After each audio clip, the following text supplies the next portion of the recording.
So if any of you have watched this channel for any number of time, you'll know that I like things that are a little more out there, things that are more disturbing, unsavory, unsettling, whatever you want to call it. And when it comes to recommendations from viewers or fellow booktubers, I feel like there's this knee-jerk impulse for them to recommend me things that are of an extreme horror persuasion, just because when we're presented with this prompt of disturbing and harrowing and gross and graphically violent books, of course our minds tend to go there first. I mean, it's the easiest go-to, as extreme horror devotes itself to this pushing of boundaries, of moral tastes, of grittiness and horror of an extremely corporal and graphically violent nature.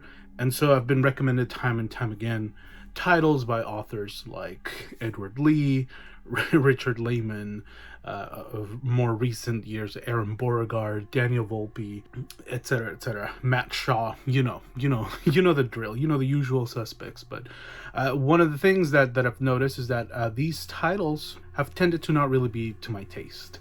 And I've been trying to figure out why that is. I mean, the elements are there, right? The attitude is there. The spirit is there. It's usually one of the things that I always try to say when I review these books that are usually 1 or 2 star reads, is that I say the spirit is there, and I appreciate what they were trying to do. I appreciate the subject matter, but it just wasn't for me. It just didn't speak to me in the way that I was hoping it would.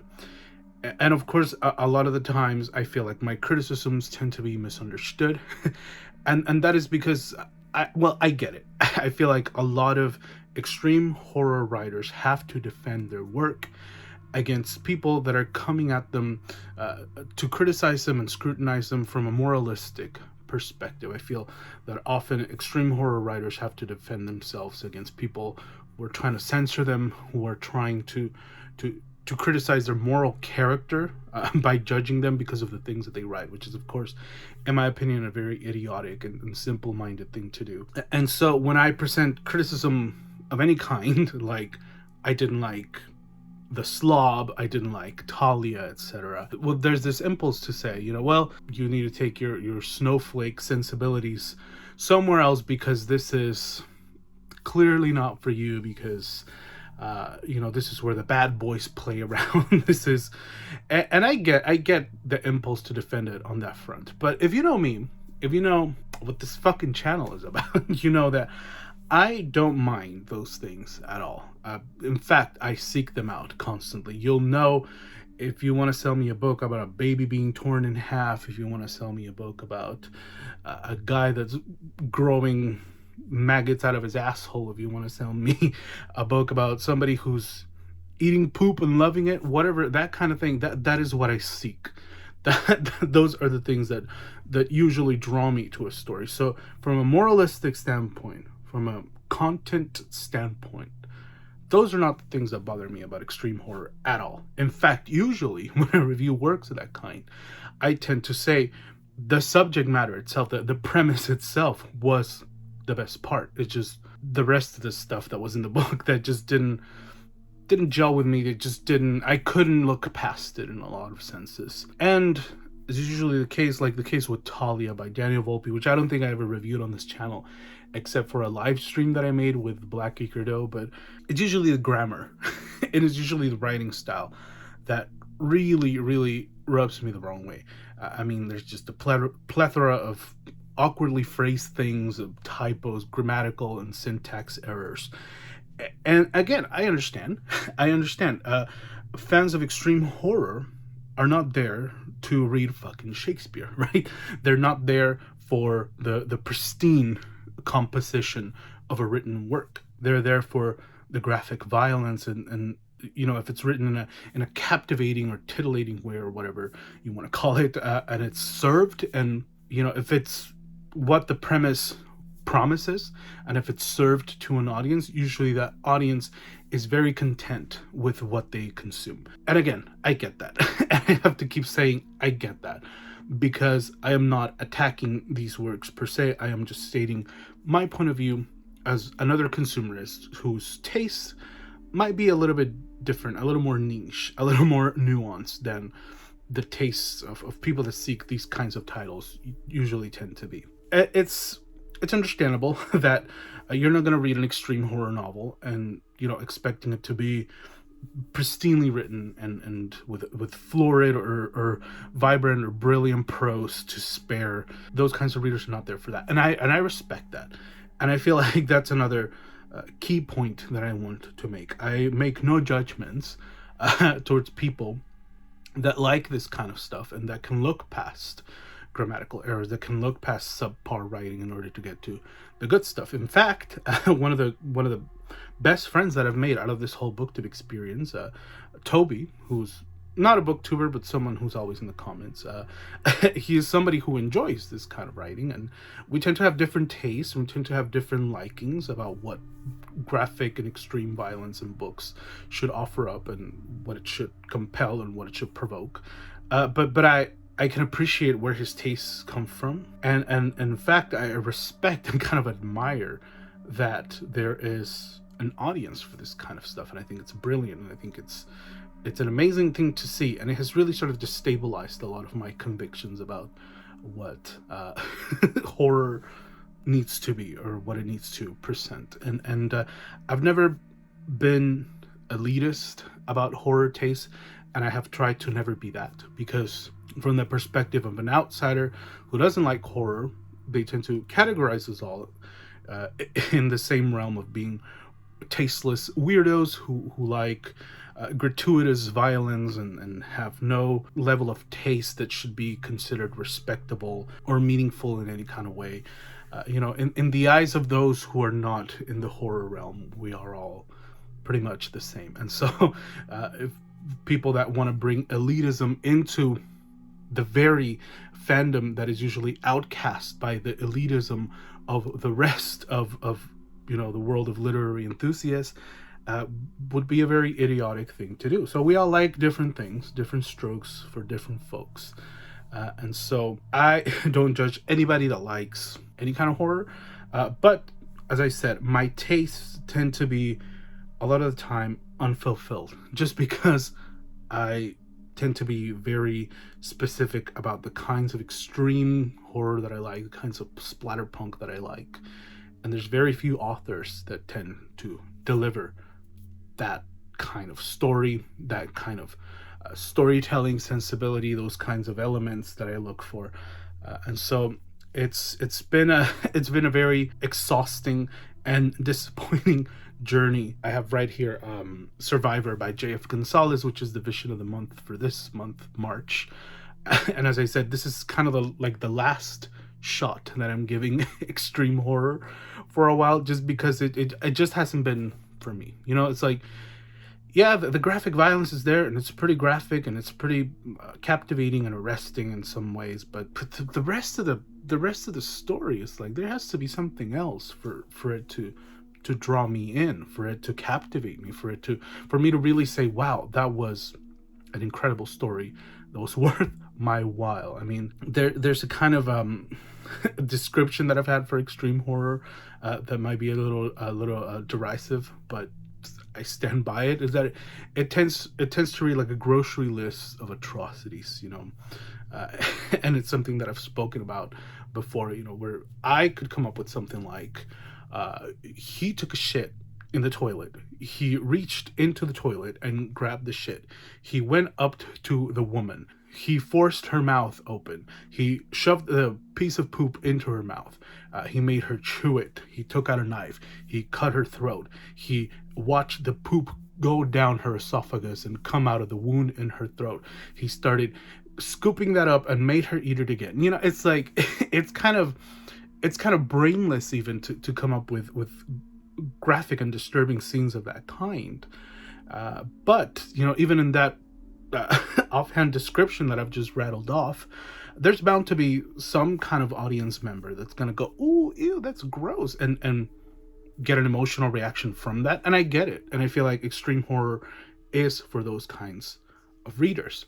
And for me, somebody who has become a little more desensitized to this kind of stuff, and who also, might I add, is coming to literature from a very different perspective than a lot of horror readers tend to come at it from. Is that in that, I'm somebody who majored in English, somebody who takes literary analysis very seriously, and wants to draw out the meaning and the worth of horror literature, and showcase it as a very vibrant and varied and powerful genre. So I tend to look for titles that can provoke that in my mind. And so I know I'm weird. I'm coming at it from a very specific mindset. But that's how it is. And I've just noticed I've been rambling on and on for like more than 10 minutes now, and I haven't even gotten to the book. But the reason I'm giving you this long-winded introduction in regards to my experience with extreme horror and such is because I finally read a book that I can say is extreme horror, or has at least very prominent tastes of it, and at the same time something that I very thoroughly enjoyed, was compelled by, was captivated by, and that I truly feel is a powerful, meaningful, wholly original work of literature.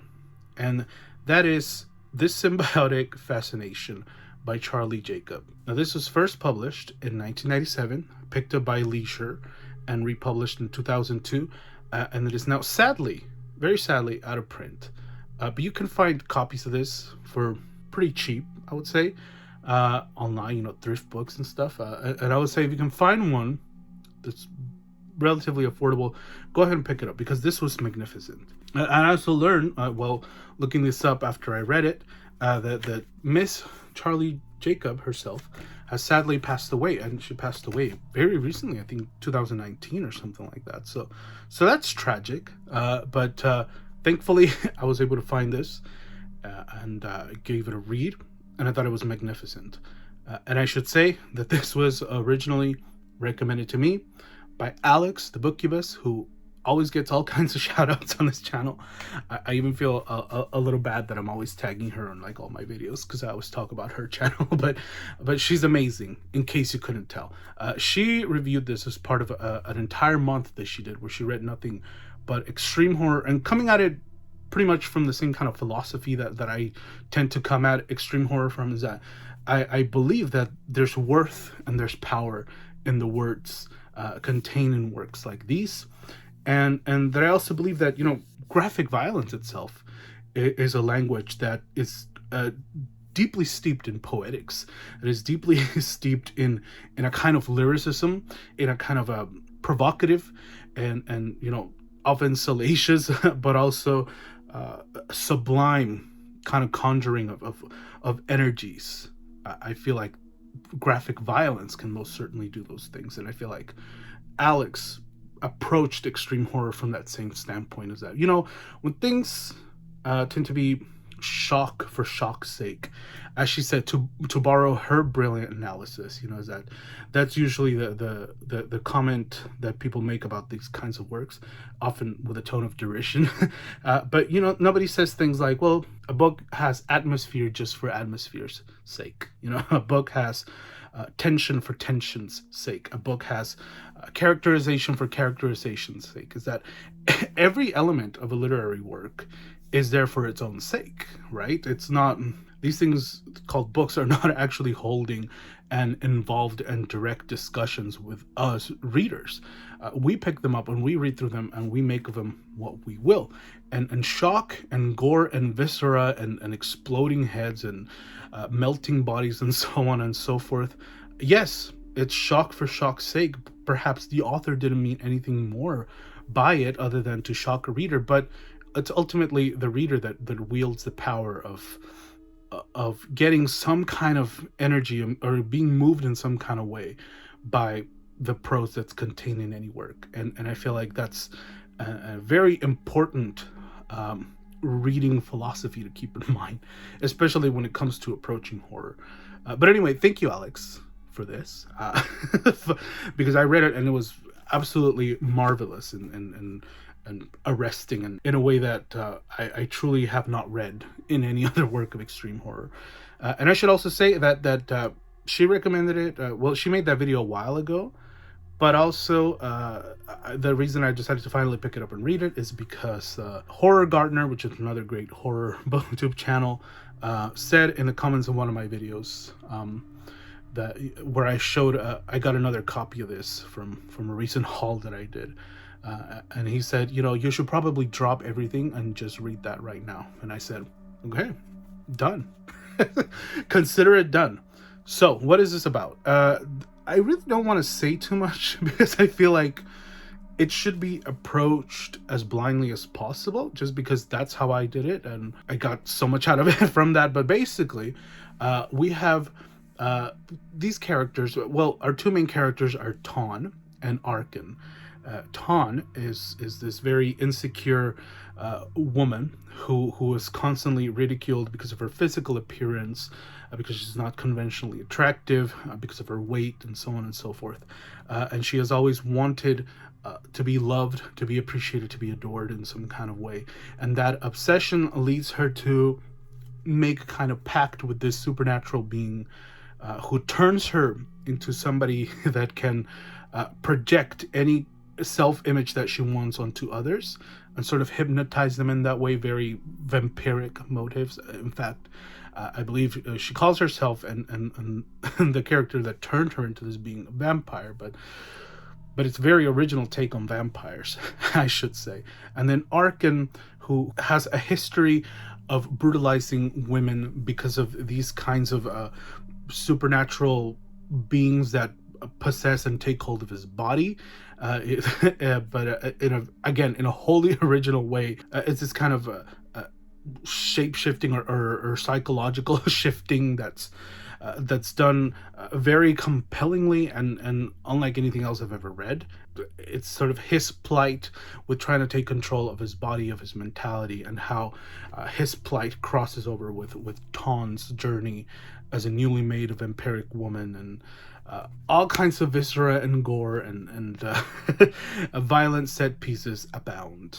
And then there's another aspect to the story that has to do with kind of a cursed videotape. So there's this TV show in the book called Mean Streets that is centered around capturing people doing terrible things in public and sort of calling them out, you know, displaying them on the TV and saying, hey, you're an asshole, and then sort of having the entire society that watches this TV show ostracize them or attack them or ridicule them or shame them and so on and so forth, you know. So there's this guy Alan who goes around with his camera catching people littering or cutting people off on the road or abandoning their pets in the middle of the road, that kind of thing, and then saying, you know, hey mister, you're an asshole, and then people go after them, and it gets very ridiculously violent, but also hilarious. And there's a lot of humor in here too that I really appreciated.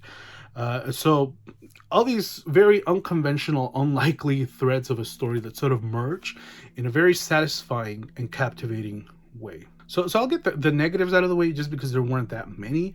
But one of them was that there's constant dream sequences in here. Arkin constantly dreams of being tormented by the women that he has tortured, or them, you know, getting revenge on him, or all kinds of sort of real, very, very vibrant and beautiful and powerful imagery, you know, that's filled with viscera and guts and all kinds of rearrangements of bodies, of orifices, of these very ornate set pieces of the heavenly and the secular, bleeding and oozing liquids. So the descriptions are always compelling, and I think that's what Charlee Jacob does best. But the dream sequences themselves do start to wear on me, and they kind of lend it to this dulling of the pace of the story that started to wear on me a little bit. But then after around the halfway mark or the 2/3 mark, it picked back up. So as far as pacing and some repetitive stuff, those were the only negatives that I could glean from this, but everything else was absolutely delightful. Now, we arrive at the question, well, what made this work of extreme horror much more enjoyable than others that I have read? Well, I feel like the prose is presented here with a sense of purpose, and it's invigorated by language and and sort of a fluidity, and again, this purpose towards constructing these brutal and surreal and feverish set pieces that can't help but really capture the mind in a very momentous way, in a way that I truly haven't seen anybody do since somebody like Clive Barker. But even then, there's a hysterical realism kind of edge to it, and hysterical realism is this kind of a literary tradition, I guess you could say, following the sort of a fracturing of the narrative voice and all the skepticism and unreliability of the narrative voice that came with the movement known as postmodernism. Hysterical realism sort of presenting the world as this cacophonous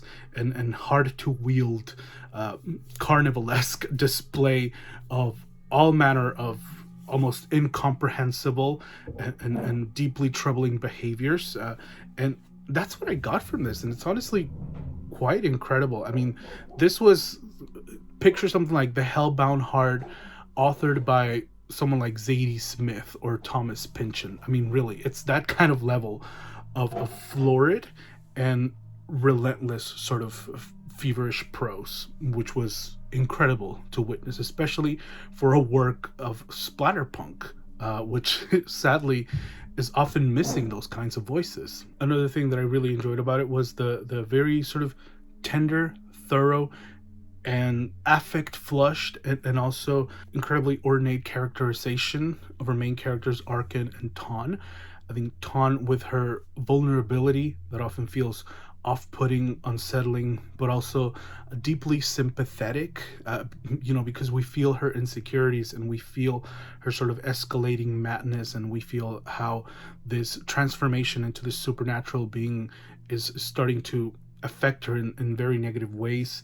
And it's something like, transformation being something that's always thoroughly explored in horror, but hardly ever from that level of deep, like I said, almost uncomfortable tenderness. That was truly something to behold. And then Arkin, so Arkin is possessed by these three beings. There's a ghoul inside his body, there's a wolf inside his body, and I forget what the third one was. But basically, these beings are sort of constantly trying to push out of his body and sort of manifest the violence and the rage that's often festering within him. But he feels this psychological sort of Jekyll and Hyde transformation in the most bodily of senses, and the way that that's described is just so magnificently bizarre that he feels the wolf pushing at his crotch. He feels this other being pushing at his chest, and this other being trying to come out of his mouth, and it's this very sort of Freudian play with the way that the body is fractured and the way that psychologically our madness sort of starts to play into these somatic ways. It's something truly brilliant that you have to behold, and it's hysterical as well. You pair all of that together and you have a work that is extremely violent, extremely repulsive. I mean, there's people with skin melting off like cheese on a lasagna, I believe one of the descriptions says, bubbling and oozing out and liquefying and all manner of things. But it's brilliant, it's captivating, it's engrossing, it's unlike anything you've ever read. And when you conserve originality through the shock and gore that you're displaying, even if the shock and gore is your final goal, you're gonna serve an entirely original and mystifying ride that will compel audiences and will move minds, and it's just incredible. I'm just kind of racking my brain trying to figure out if I've ever read anything else like this. Like I said, Clive Barker might be the one that comes closest, but besides that, I mean, no, not really. And that's quite an achievement. I also like the stuff that he did with the videotape. I mean, very of its time. And I was trying to, compare dates. So this came after Koji Suzuki's Ring, the novel, but before the film, I think, ever hit America. So I would consider that a very original concept, beautifully executed on here, and it's before the advent of things like found footage and stuff like that, cursed videos on the internet, that kind of thing. But it really plays with that sort of late 90s anxiety of that advancement of technology, where people are growing increasingly concerned about surveillance, about being captured on video. And it's, of course, an anxiety and a fear that is more than prescient today, where there's literally cameras everywhere. But here, it feels like it makes the horror of video recording truly horrific and truly bizarre, and displays, this concept of the gaze and of seeing and of watching as the truly revolting and aggressive thing that it is. And then, of course, we have Tawn, whose powers are also about making other people see how she wants to see herself, and it's this brilliant play with that concept of the male gaze, and also with the concept of being watched and photographed as something someone like Sontag came to describe as a form of violence and violation. And it's just brilliantly done, but it's never too on the nose either. It just kind of leaves these threads for you to pick up and make of them what you will. And that's another thing that I really enjoyed about it, that really set it apart from other extreme horror titles, is that it's never too on the nose. It never feels too forced. It never feels too intentional in its atrocity and transgression. It's deeply violent, but it's not. It feels like it's just doing that because that's just the nature of the story that's being told. And that is also, of course, very, very compelling and thought-provoking. So yeah, there's so much that I could keep on rambling about it, but I just want to say, finally read a work of extreme horror that I deeply enjoyed. Give it 4 stars out of 5. And if you know of any more like this, please let me know. And this discussion on extreme horror, what makes it good for me, what makes it good for others that doesn't necessarily work for me, etc. It's a conversation that I always try to keep going with, because I find it an endlessly fascinating one. So if you're a fan of extreme horror, of course, I would love to talk to you more about it in the comments. But yeah, that's the discussion on This Symbiotic Fascination. Check it out if you can get a copy. Recommend me more extreme horror. I mean, I'm kind of taking it easy on it for now, but if you have anything that you want to recommend, I mean, I'm here. I'm always open. If it's transgressive, if it's shocking, if it's violent, I'm down. So hope you're all well. Continue to stay safe, and I will see you in the next one.